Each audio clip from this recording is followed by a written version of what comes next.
There are many elements that make up cinematography, the light, the camera, the lens. Which of that group did you find hardest to master? I think that's just a matter of time and a matter of learning. I think what took me personally the longest was how to work with actors. I think the lens of the camera, you can learn that, anyone can learn that. But the thing I didn't understand, that was my job as well, was how to interact with actors and how to learn what they require and how to provide an atmosphere on set that's conducive to them and helpful to them. That took a while for me to understand. I thought, well, you know, I'm doing my job and I'm the DP and I'm going to light it, and the actors have to be where they're going to be. And it's like, no, that's not quite how it's driven. Yeah. It's learning that you're feeding off what the actors are doing, what the director wants as well. Took a while. I think when you're very, very young and very arrogant, and we all were, and maybe still are, kind of when you start, you think this is my show, and it's not, and you have to realise that you're accommodating the people who are in front of the camera, and you have to make it work for them.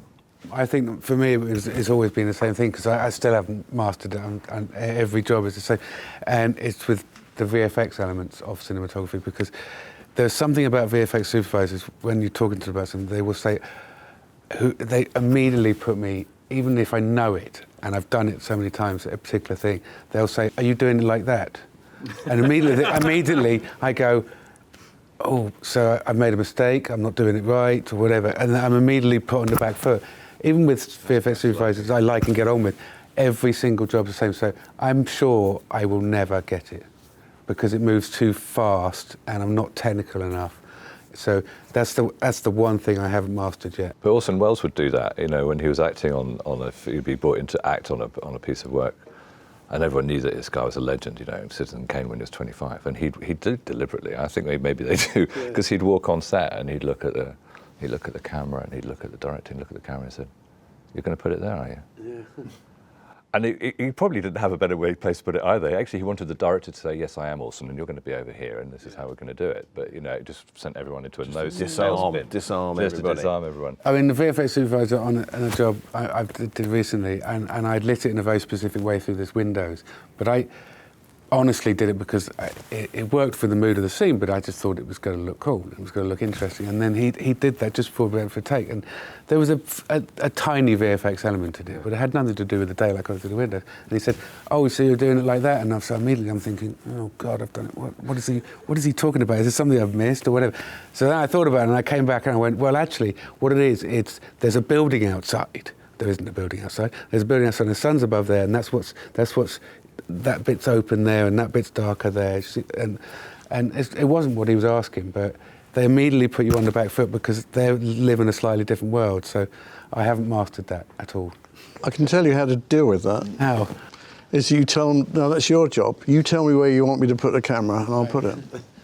And that's what I've always, in later years, because you don't know what they want. And they want a little bit of this, a little bit of that, a little bit of this, and they can do it wider, can you do it closer. I just say, right, this is your sequence, you tell me what you want from it. Yeah. Yeah. And I'll put the camera, and I'll stand there like that. Okay, you want it there? Okay, let's put the camera there, boss.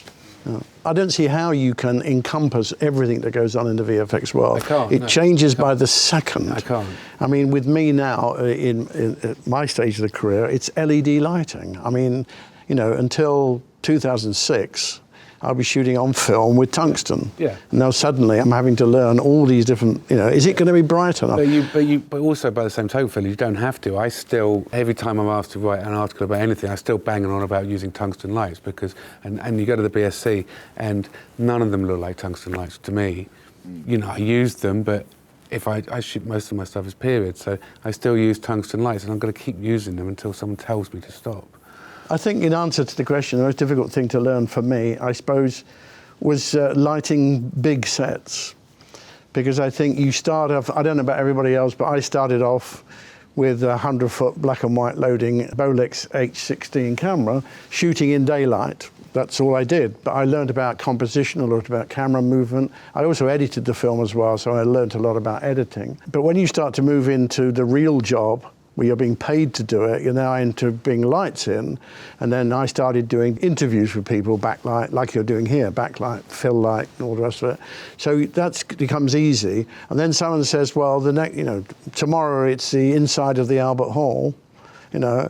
Well, how much do you want to see? Well, all of it, you know. So then you now got to work that out and also you don't want to overdo it because someone's going to say we can't afford that. At the same time, we don't want to underdo it. So I suppose that was the last thing that it took me some time to grab hold of, just lighting the big, giant sets that have no real light in them whatsoever. And you've got to put it all in. And then they build it right up to the studio wall, so you actually can't get a lamp down the side and all that stuff. You fiddle around and you're like, why can I, no matter what I do, it doesn't work. And then another short film and another short film and a 2.5K HMI comes, and you're like, oh, okay, now the sunlight's a little bit easier to deal with because I've got this blah, blah, blah.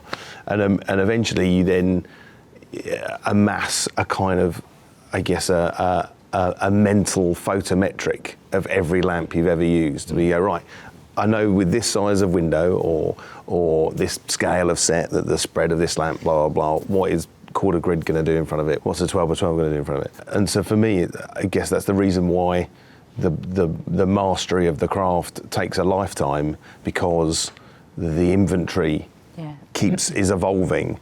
And now, instead of using 300 space lights in a rig to produce sky, you're going to use 160 sky panels, and that evolution continues and will educate us as we move forward in our lives and careers.